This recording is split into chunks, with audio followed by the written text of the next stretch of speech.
Les pido, mis hermanos, que me acompañen al capítulo 17 del Evangelio de Juan. Juan, capítulo 17. Y creo, hermanos, que si estuviéramos en el Antiguo Testamento, casi habría que decir: quítense el calzado de los pies, porque vamos a estar pisando Tierra Santa.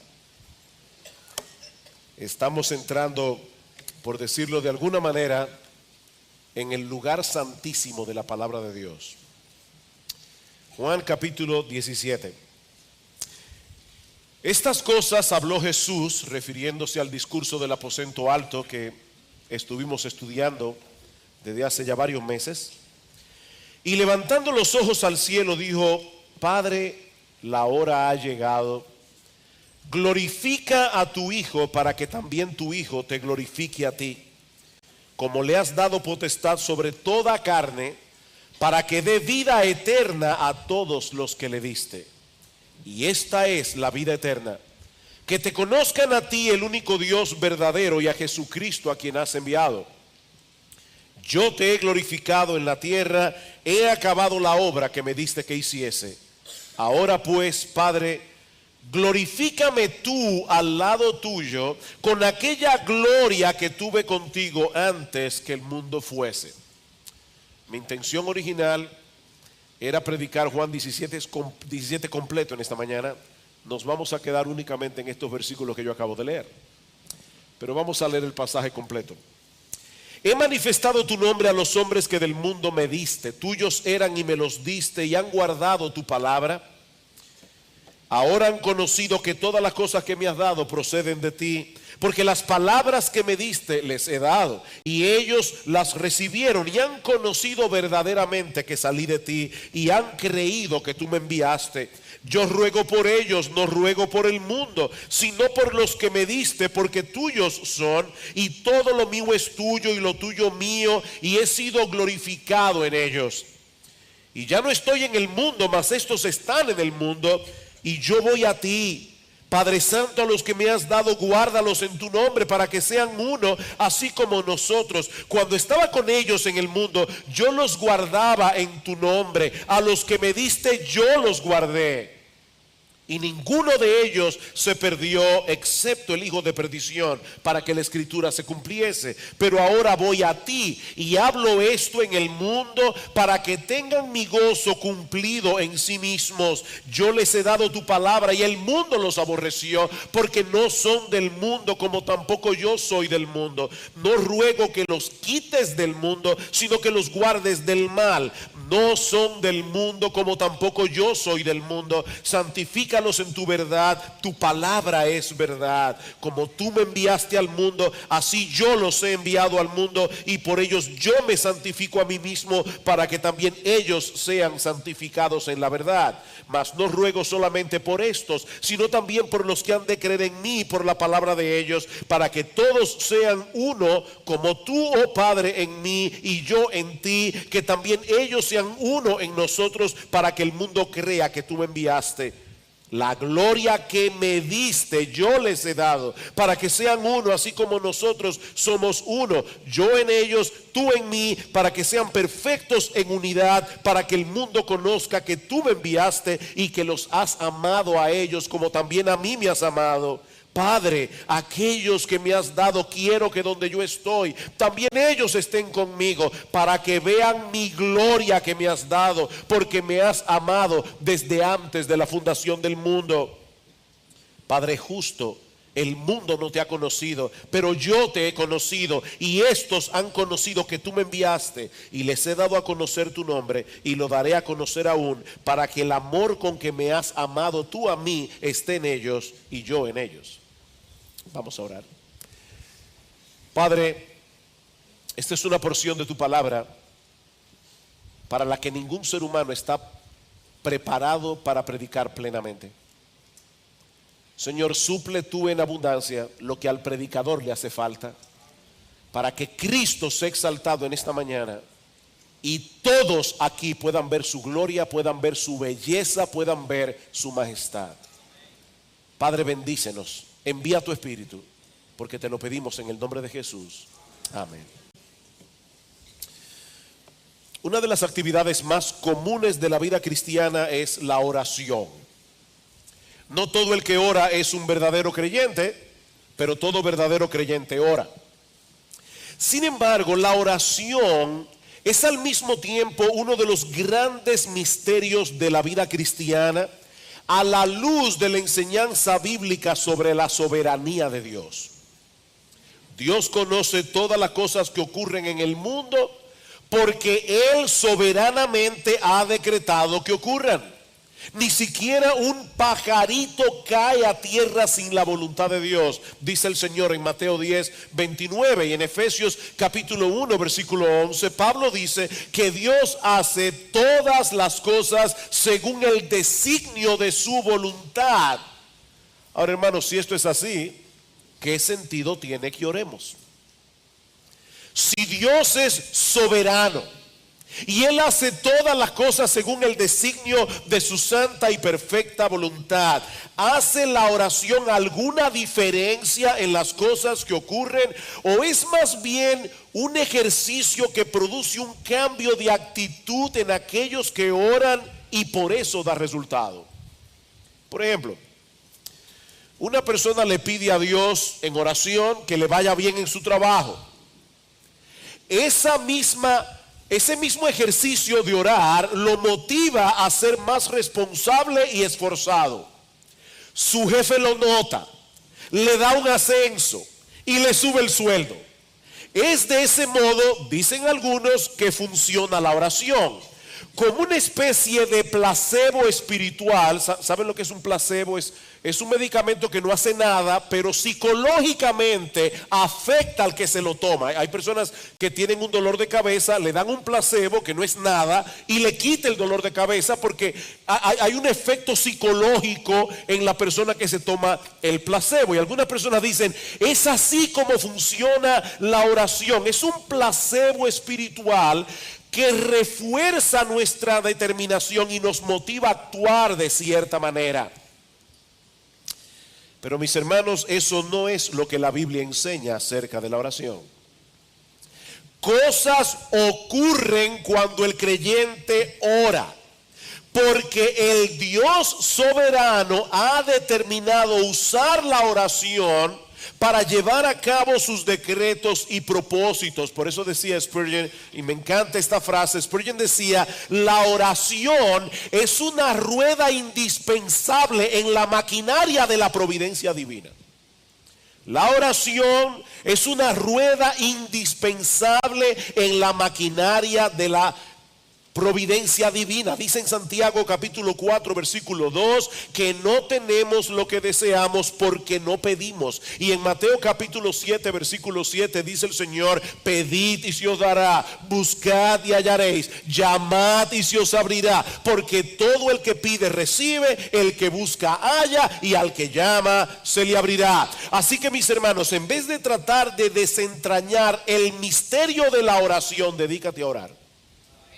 Dedícate a orar, porque el Dios soberano, trascendente, todopoderoso, es también un Dios personal que sostiene con los suyos una relación eminentemente personal. Él quiere que tengamos comunión con Él, Él quiere que hablemos con Él, y cuando lo hacemos, Él escucha y actúa. Mis hermanos, cosas ocurren en esa interacción de Dios con sus hijos. Así que si queremos tener una vida cristiana saludable y vigorosa, tenemos que aprender a vivir en el centro de la tensión que produce ese misterio entre la soberanía de Dios y nuestra vida de oración, como vemos claramente en este pasaje que vamos a considerar en la mañana de hoy en Juan 17. Miren, mis hermanos, si la oración del creyente es un misterio, y es un misterio, pero si la oración del cristiano común y corriente es un misterio, ver a Dios el Hijo orando al Dios el Padre es muchísimo más misterioso todavía. Si alguien entendía la soberanía de Dios, era el Señor Jesucristo, porque Él es Dios encarnado.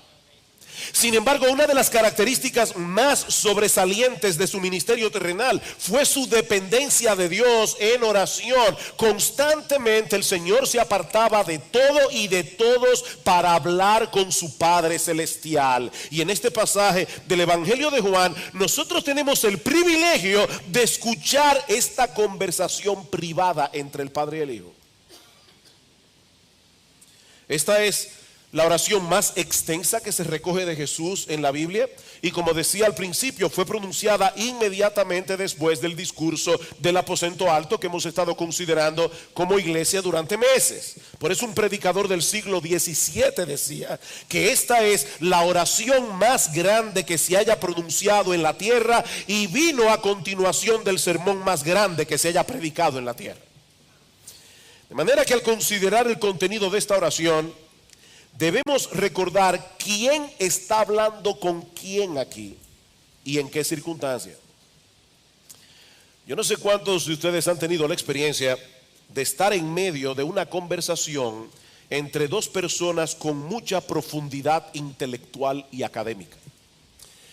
Y aunque tratamos de seguirles el paso, lo más probable es que no lo entendamos del todo, y en ocasiones casi nada.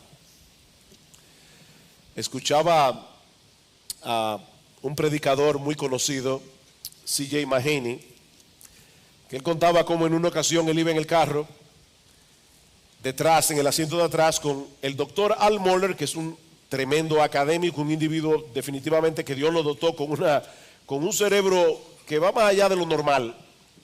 Y al lado de él iba Mark Dever, otra persona que Dios ha usado en gran manera, y también una persona con una gran profundidad y conocimiento, no solamente teológico, sino también histórico, de historia de la iglesia. Y dice Mahaney que él iba oyendo a Mohler hablar y a Dever hablar, y entonces él no podía sentir a casi nada de lo que decía porque no estaba entendiendo nada.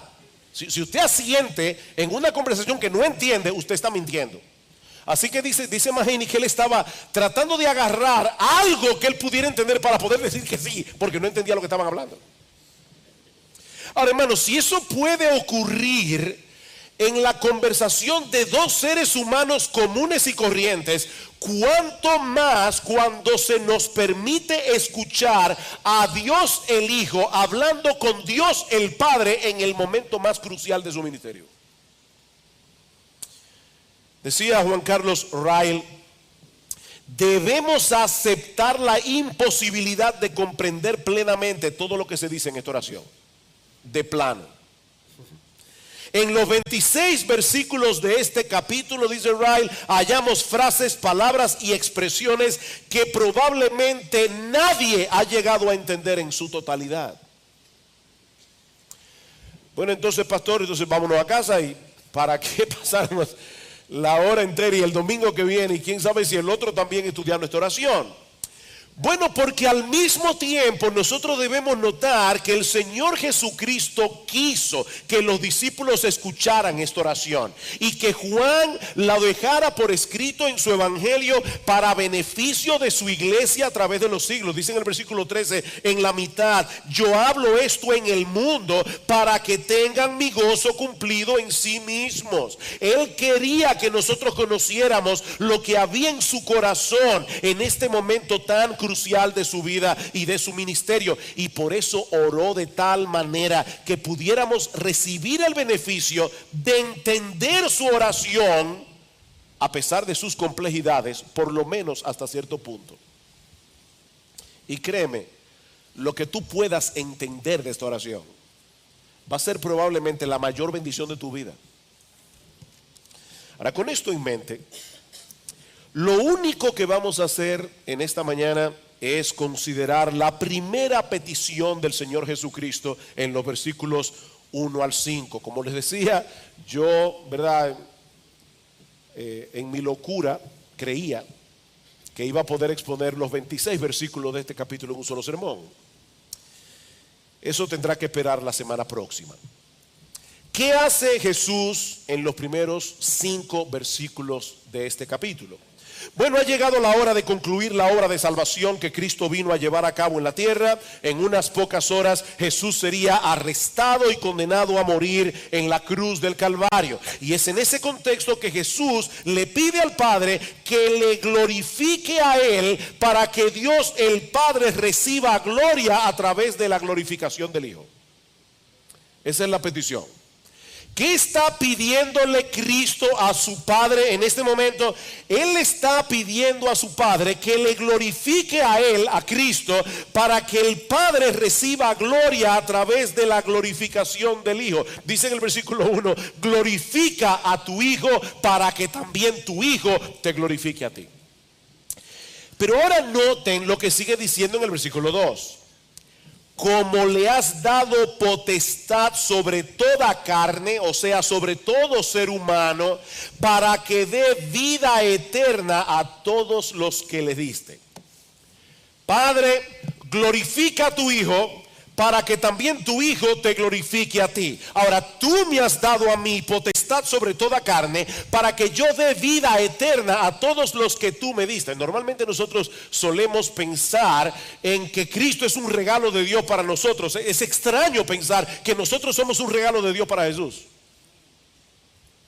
Dice, todo lo que tú me diste. Dios el Padre, desde antes de la fundación del mundo, escogió a un grupo de personas para que sean beneficiarios de la salvación. Y nosotros, esos que fueron escogidos por el Padre, por una razón que solo Él conoce, somos el regalo de Dios el Padre a Dios el Hijo. Por eso es que en Tito capítulo 1 versículo 2 dice que el Dios que no miente prometió vida eterna desde antes de la fundación del mundo. ¿A quién le prometió Dios vida eterna desde antes de la fundación del mundo, cuando nada había sido creado? A Dios el Hijo. Dios le prometió darle personas a Dios el Hijo como un regalo de parte del Padre. Tú le darás vida eterna, tú me diste la potestad de dar vida eterna a todos los que me diste. Así que hay una conexión aquí entre la glorificación del Hijo y la glorificación del Padre a través de la muerte de Jesús por nuestra salvación. Porque la única forma de que Cristo pudiera ejercer esa potestad de dar vida eterna era muriendo por nosotros en la cruz. De manera que esa muerte en la cruz, que era motivo de tanta vergüenza en aquellos días, es el instrumento a través del cual Jesús recibe gloria al ejercer la potestad de darnos vida eterna. Como dice un comentarista, colgado en esa cruz y aparentemente indefenso, Él seguía dando vida y recibiendo gloria. En la cruz, cuando Jesús parecía cualquier cosa menos un salvador, Él estaba dando vida eterna y estaba recibiendo gloria. Y cuando el Hijo recibe gloria por medio de la cruz, el Padre es glorificado en el Hijo. Cuando el Hijo recibe gloria por medio de la cruz, el Padre es glorificado en el Hijo. Mis hermanos, la gloria de Dios, una frase que nosotros usamos muchas veces, la gloria de Dios no es otra cosa que el conjunto de características que hacen de nuestro Dios el ser más extraordinario, el ser más impresionante, el ser más digno de admiración de todo el planeta. Su gloria lo hace hermoso y atractivo para todo aquel que tiene ojos para verlo. Y esa gloria se manifiesta en todo su esplendor. Dios manifiesta su gloria en la creación. Los cielos cuentan la gloria de Dios. Dios manifiesta su gloria a través de la providencia, como Él gobierna todas las cosas. Pero yo estoy diciendo, hermanos, que esa gloria de Dios brilla en todo su esplendor cuando Cristo muere por nosotros en la cruz del Calvario. Porque es allí, como en ningún otro lugar, donde vemos el despliegue más sorprendente de la santidad y la justicia de Dios, juntamente con su bondad, su amor y su sabiduría. Mira, mi amigo, el pecado es un serio problema para Dios. Es un serio problema para Dios. Como dice el doctor Martin Lloyd-Jones, todo el plan de salvación proclama que Dios no puede pasar por alto el pecado. Dios no puede hacerse de la vista gorda con nuestras iniquidades y transgresiones. Así que para Dios poder salvarnos y darnos vida eterna, alguien tenía que pagar nuestra deuda. Alguien tenía que satisfacer la justicia perfecta de Dios. ¿Y cómo ocurre eso? Bueno, Pablo dice en Romanos capítulo 6, versículo 23, que la paga del pecado es la muerte. Lo que merece el pecado es la muerte. Así que alguien tenía que morir en nuestro lugar. Alguien tenía que recibir el castigo que nosotros merecemos para que pudiéramos ser perdonados, reconciliados con Dios y darnos vida eterna. Y eso fue precisamente lo que hizo nuestro Señor Jesucristo en la cruz del Calvario. Él paga nuestra deuda para que nosotros recibamos gratuitamente el beneficio de su justicia. Por eso Pablo concluye Romanos 6:23 de esta manera: la paga del pecado es muerte, mas la dádiva de Dios es vida eterna en Cristo Jesús, Señor nuestro. Hay un contraste aquí entre la paga y la dádiva. Lo que merecíamos como paga era la muerte.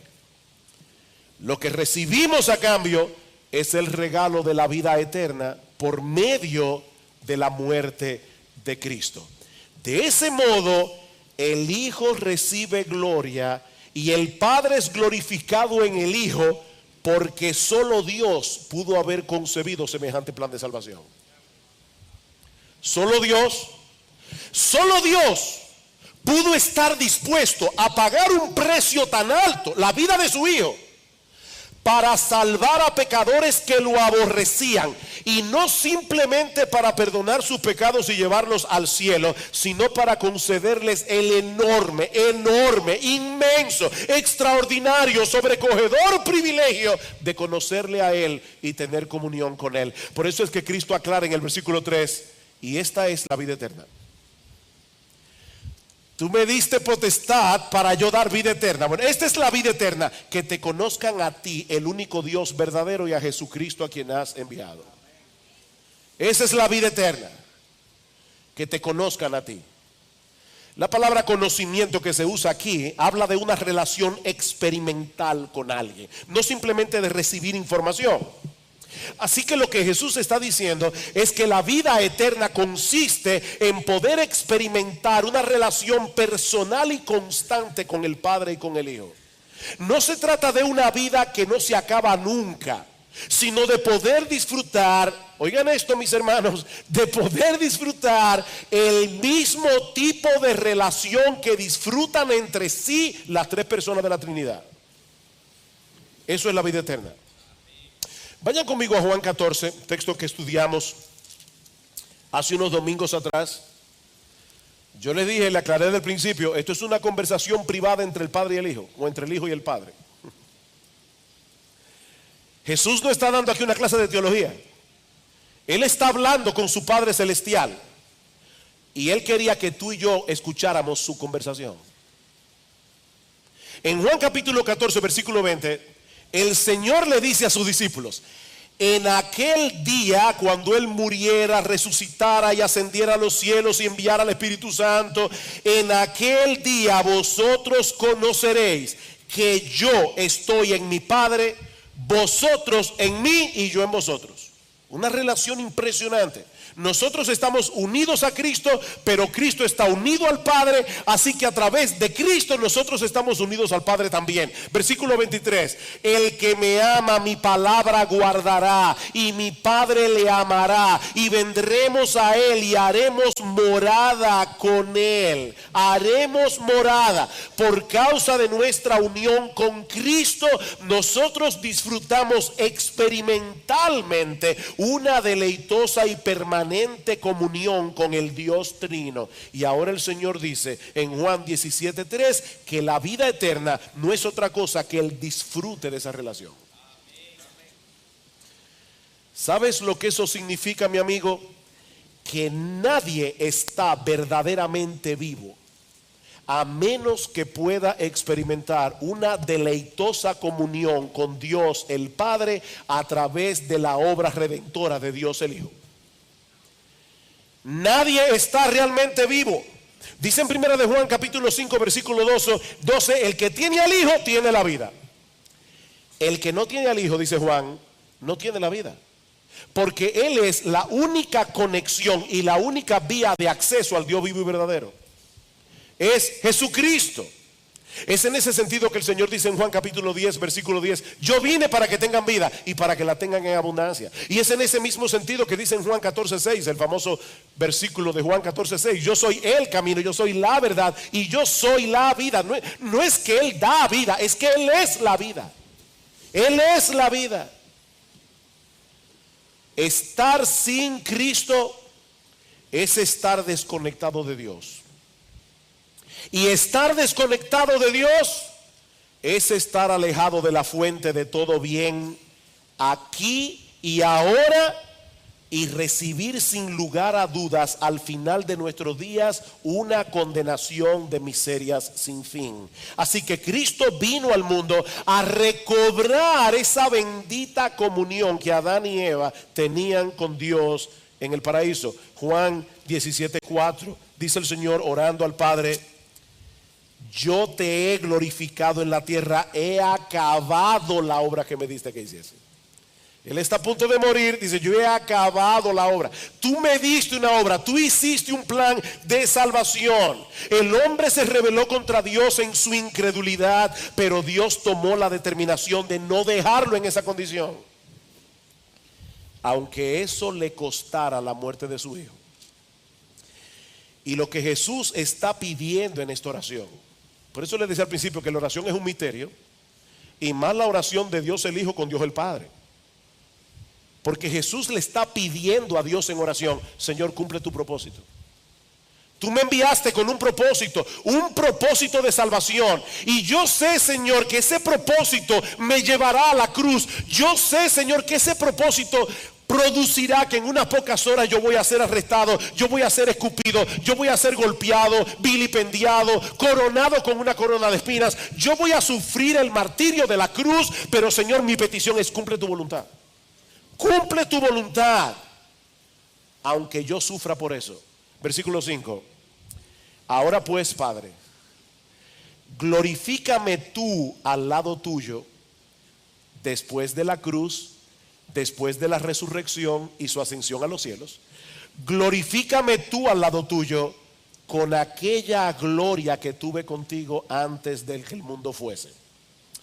Hay dos cosas evidentes en este versículo.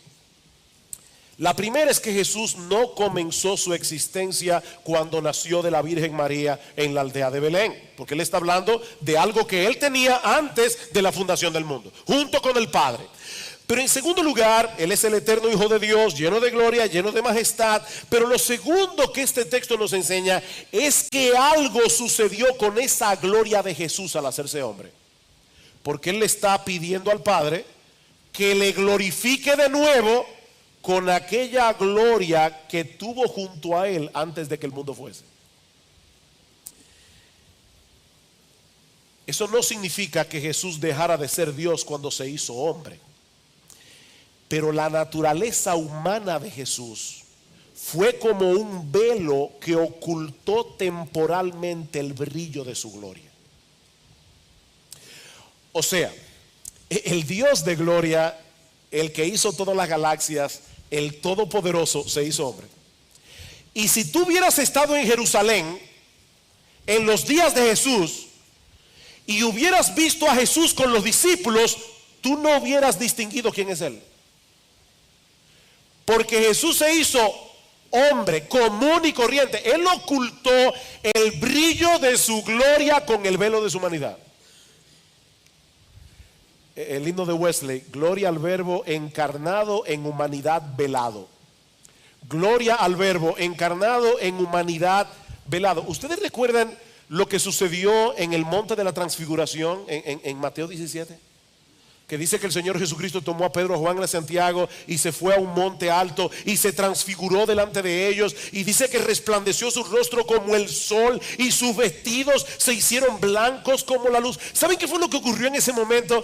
Que por unos minutos Jesús permitió que que el velo de su humanidad no ocultara el brillo de su gloria. Y Pedro casi se vuelve loco. Se puso a hablar disparate en el monte. Digo, eso no lo digo yo, no es una ofensa. La Biblia dice que él está hablando disparate. Porque, o sea, ver el brillo de la gloria de Jesús por un momentito fue demasiado para el apóstol Pedro. Y mis hermanos, esa fue la gloria que nuestro bendito Señor y Salvador Jesucristo estuvo dispuesto a dejar a un lado para venir a salvarnos. Él pudo haber venido al mundo como un rey glorioso, resplandeciente, lleno de pompa. Él pudo haber habitado en el palacio más asombroso que alguna vez algún ser humano haya visto jamás. Un palacio que el Taj Mahal no le quede ni por los tobillos.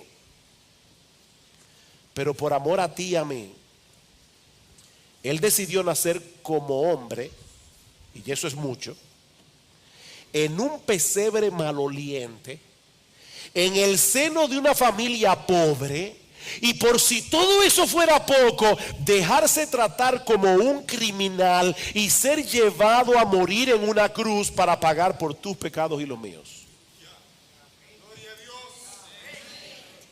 Lo sorprendente de todo esto es que ese mismo proceso de humillación que Jesús sufrió voluntariamente es el medio a través del cual el Padre es glorificado en el Hijo y nosotros somos beneficiados con el don de la vida eterna, que es conocerle a Él y tener comunión con Él. Ese es el proceso que Pablo describe en Filipenses capítulo 2.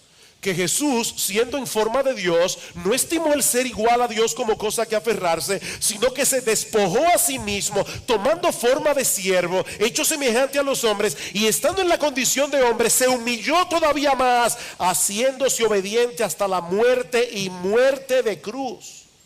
Pero el pasaje no termina ahí. Y gloria al Señor que el pasaje no termina ahí.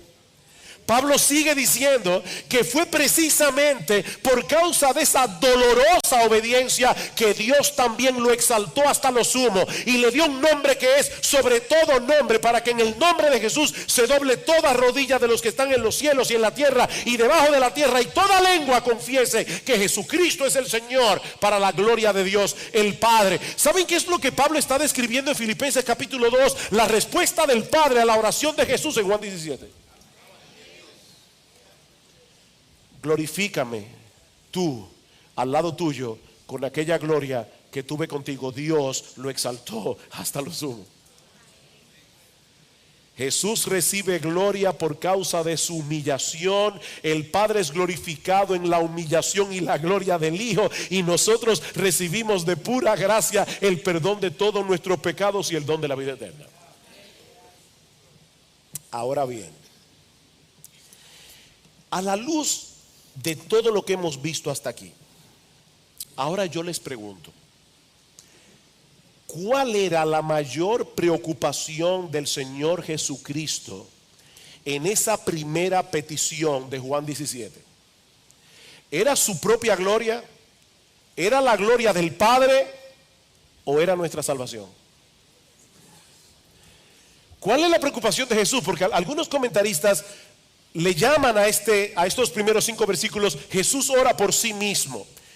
Y yo creo que eso no es exactamente lo que está pasando aquí. ¿Cuál era la preocupación de Jesús? ¿Era su propia gloria? ¿Era la gloria del Padre? ¿O era nuestra salvación? Mis hermanos, si algo aprendemos de este pasaje es que no se trata de una cosa o la otra, sino más bien de una cosa por causa de la otra. Vean una vez más lo que dice el versículo 13 a partir de la mitad del versículo. Yo hablo esto en el mundo, dice el Señor, para que tengan mi gozo cumplido en sí mismos. Yo hago, Padre, esta oración privada a ti, audiblemente, porque yo quiero que ellos la escuchen. Yo quiero que Juan la escriba inspirado por el Espíritu Santo. Yo quiero que mis hijos a través de toda la historia sepan que yo te pedí eso a ti, para que tengan mi gozo cumplido en sí mismos. Jesús quería que los discípulos entendieran que la gloria del Padre a través de la gloria del Hijo es el punto focal del plan de salvación. y que nuestro gozo depende, óyeme bien mi hermano, nuestro gozo depende de saber esa realidad y vivir en consecuencia. Mi hermano, tú y yo necesitamos entender lo que Jesús está pidiendo aquí. La mayoría de nosotros venimos a la iglesia esperando que el predicador toque algún tema relevante, ¿verdad que sí? Por supuesto, para nosotros la palabra relevante significa: yo quiero que me hable de cómo luchar eficazmente con la ansiedad. Yo quiero que me hable de cómo luchar con la ira. Yo quiero que el predicador me explique a través de la palabra cómo yo puedo vencer el temor. ¿Cuáles son los principios que me van a ayudar a tener un mejor matrimonio? ¿Cómo yo puedo criar mejor a mis hijos? Y no me malentiendan, hermanos, no es que haya nada de malo en abordar estos temas desde el púlpito. Ahora, déjenme hacerles una pregunta y por favor sean honestos. Sean honestos. Si el miércoles en el culto de oración se hubiera avisado de antemano: el pastor Sugel este domingo en la mañana va a predicar acerca de la glorificación del Padre a través de la glorificación del Hijo, ¿cuántos habrían venido a la iglesia hoy en la mañana entusiasmados y pensando: wow, eso era exactamente lo que yo necesitaba oír? No sea deshonesto.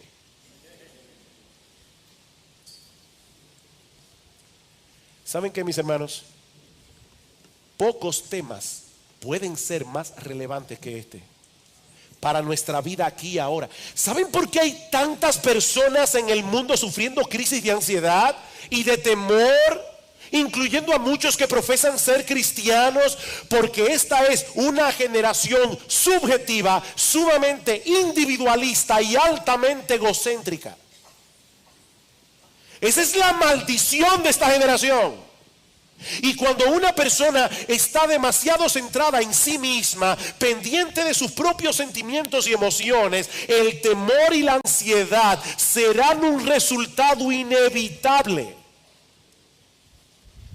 Lo triste, mis hermanos, es que en muchas iglesias, probablemente sin quererlo, se está llevando a los cristianos a estar demasiado enfocados en ellos mismos.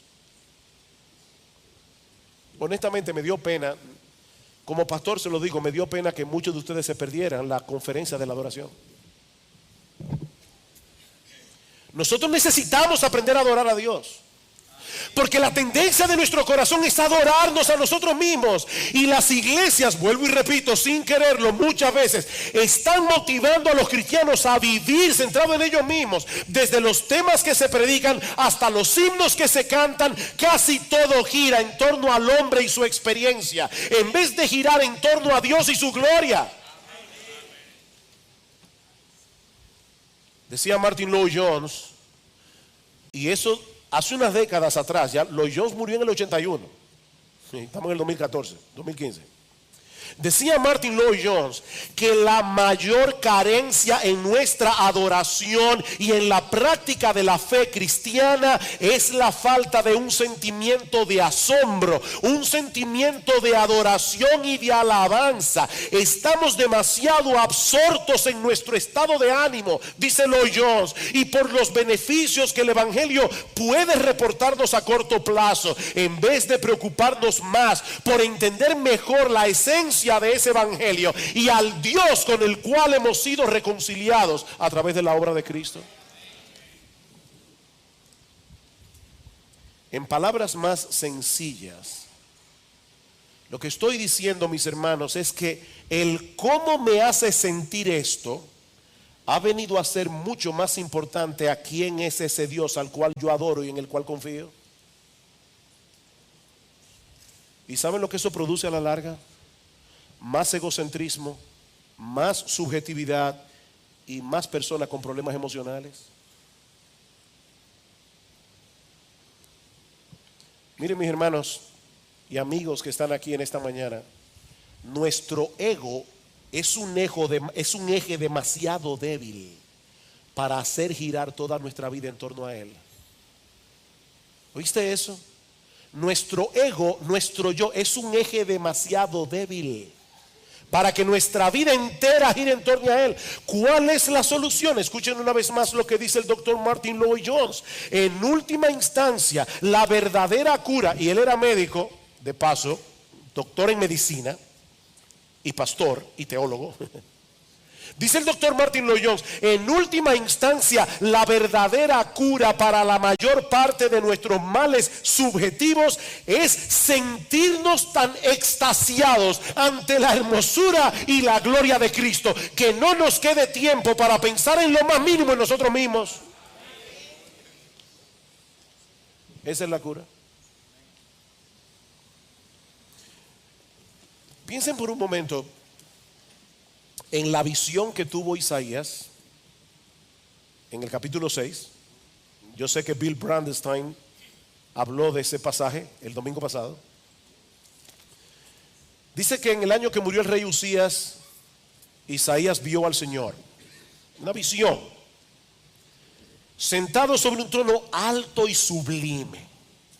Sus faldas llenaban el templo. Por encima de él había serafines. Y oía Brandestein decir el domingo pasado, no eran ángeles chovi chovi como los que aparecen en las pinturas renacentistas. Esos angelitos gorditos, no, estos ángeles no eran chovi, eran terribles. Era la contemplación de algo como para que una gente se cayera muerto ahí. Serafines. Cada uno tenía 6 alas, con 2 cubrían su rostro, con 2 cubrían sus pies, con 2 volaban y el uno al otro daba voces diciendo: Santo, Santo, Santo, Jehová de los ejércitos. Y otro grupo de serafines les respondía: toda la tierra está llena de su gloria. Y los quiciales de las puertas se estremecieron con la voz del que clamaba, la casa se llenó de humo. ¿Ustedes creen que después de esa experiencia Isaías estaba preocupado porque tenía unas cuantas libras de más?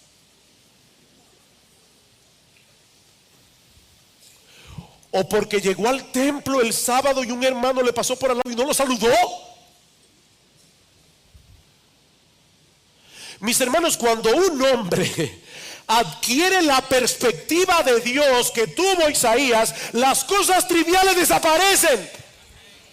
Nosotros somos una generación que vive absorta en cosas que son estúpidas y que son triviales y que no valen la pena.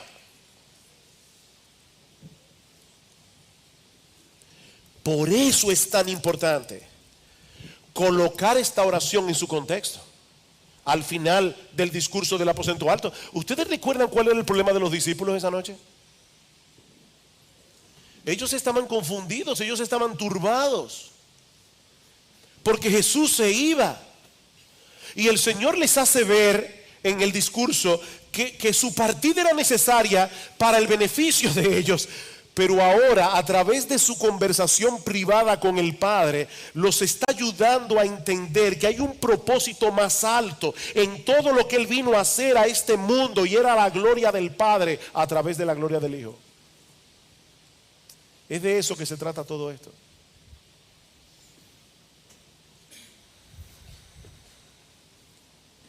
Dice Francis Chan que nuestro Dios nunca ha tenido una crisis de identidad. Él sabe que Él es grande y que Él merece estar en el centro de nuestras vidas. Y cuando Él está en el centro, nosotros recibimos el beneficio. Déjenme compartirles algo muy personal. No estaba en el guión. Yo estoy sufriendo de sinusitis, mucha gente lo sabe aquí. Y a veces eso me hace la noche muy difícil. La otra noche no podía dormir. Fue una noche horrible, hace 2 noches atrás. Y yo veía las horas pasar, las 2 de la mañana, las 3 de la mañana, las 4 de la mañana, las 5 de la mañana, mucho sueño, no poder dormir. Pero yo he estado leyendo algo sobre el libro de Job últimamente. Y cómo el diablo le dice a Dios: ¿tú crees que Job te sirve de balde? Quítale lo que tú le has dado y tú vas a ver si no te maldice en tu misma cara. Y Dios le da permiso al diablo para tocar a Job, para que Job sufriera lo que él sufrió y mostrar que aún así se iba a mantener apegado a Dios. Yo le decía a mi esposa ayer, hubo momentos anoche en que yo me desesperé mucho, pero venía esto a mi mente y yo decía: Señor, si todo esto es para que yo pueda mostrarle al mismo diablo que tú me bastas, aunque yo no duerma. Amén, gloria a ti. Está bien, Señor, no es lo que yo quiero. Eso no me quitó la desesperación, pero me dio otra perspectiva. Yo le decía a Gloria en estos días hablando, cuán importante es la teología. Cuán importante es la teología para tener tu corazón en calma, para poder lidiar con estas cosas. Mis hermanos, ¿qué puede ser más eficaz para erradicar de nuestras almas el temor y la ansiedad que contemplar nuestros problemas a la luz de la gloria de Jesús? ¿Qué puede ser más mortal para nuestro orgullo, para nuestro egoísmo, para nuestro apego a las cosas de este mundo que una dosis diaria de la contemplación de esa gloria? No hay un tema en la vida cristiana que no esté relacionada con esto. Cuando Pablo quiso despertar la generosidad de los creyentes en la ciudad de Corinto, yo estaba pensando en estos días, ¿cómo es eso de que Dios ama al dador alegre? ¿Por qué Dios ama al que da alegremente? No al que da diciendo, tengo que dar mis ofrendas cada domingo a la iglesia porque si no me va a partir un rayo. No, Dios no ama ese tipo de personas. Dios ama al dador alegre porque el dar alegremente refleja mucho de lo que hay en el corazón. El dar alegremente refleja que para ti tu Dios no es el dinero. El dar alegremente muestra claramente que tu confianza está en Dios, no en tu cuenta bancaria. Y por eso Dios ama al dador alegre, porque eso revela mucho el corazón de un hombre. Y cuando Pablo quiso despertar la generosidad de los corintios, ¿cuál es el argumento que él usa? Ya conocéis la gracia de nuestro Señor Jesucristo, que por amor a vosotros se hizo pobre siendo rico, para que vosotros en su pobreza fueseis enriquecidos. Padre, glorifícame tú al lado tuyo con aquella gloria que tuve contigo antes que el mundo fuese.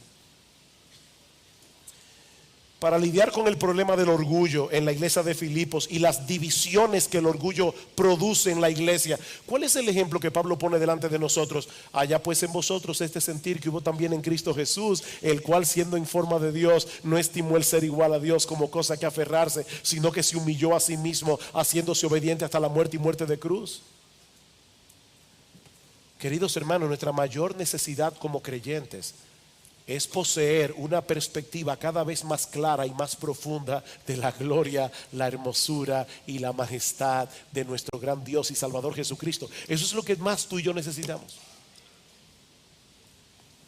Cuando esa gloria es colocada en el lugar que le corresponde, entonces y solo entonces podemos comenzar a disfrutar la vida en abundancia que Cristo compró para nosotros en la cruz del Calvario. ¿Qué aprendemos entonces de esta oración de Jesús con respecto a nuestra oración? Que al igual que Él, debemos pedirle al Padre que cumpla sus propósitos en nuestras vidas, que se haga su voluntad en la tierra tal como se hace en el cielo, aunque eso implique temporalmente dolor y aflicción para nosotros. Alguien me comentaba el otro día que había escuchado a un predicador, un gran predicador, preguntarle a la congregación: si el Señor te concediera una petición con la seguridad de que te la va a responder, ¿cuál sería? Y dice que este predicador, yo lo conozco, es un predicador enérgico, le dio unos segundos a la congregación para pensar en la respuesta, y después le dijo: no, No pidan por la salvación de su esposo y de su esposa y de sus hijos. No pidan por salud. Pídanle a Dios que se haga su voluntad. Si Dios te pidiera, te dijera, dame una petición, ¿sabes cuál sería esa sola petición? Señor, que se haga tu voluntad y no la mía. Porque es en esa voluntad que tú serás glorificado y mi alma será beneficiada, no importa lo que pase. Porque no hay un lugar más seguro en el centro de la tierra que estar en el centro de la voluntad de Dios.